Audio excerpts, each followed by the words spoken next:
এইটা যদি তুমি ছোটোবেলার নিয়মে করতে যাও তাহলে কিন্তু অনেক সময় লেগে যাবে।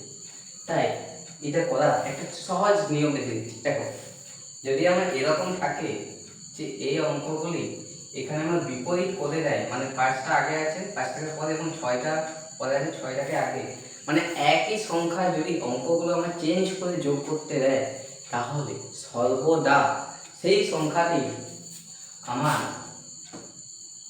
11 দিয়ে ভাগ সর্বদাই যাবে।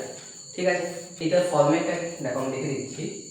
5 6কে আমি ধরো 5কে ধরলাম এ, ঠিক আছে, 5কে ধরলাম এ এবং 6কে ধরলাম বি, এ বি প্লাস এখানে আবার 6টাকে আমরা বি ধরেছিলাম এবং 5টাকে আমরা এ ধরেছিলাম, 5টাকে এ ধরেছিলাম।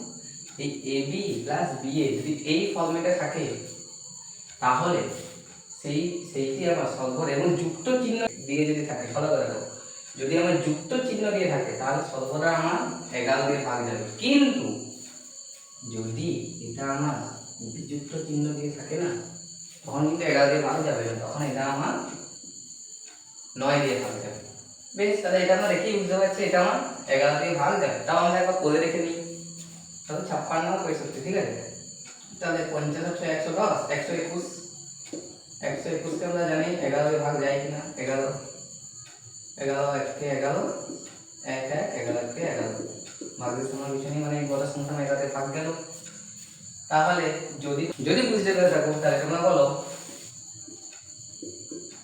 এটা আমার কত দিয়ে ভাগ যাবে এবং এটা আমার কত দিয়ে ভাগ যাবে। এটাকে তোমরা বলবে 1 নম্বর, এটাকে 2 নম্বর। উত্তর কি হবে তোমরা কমেন্ট করে জানাবে।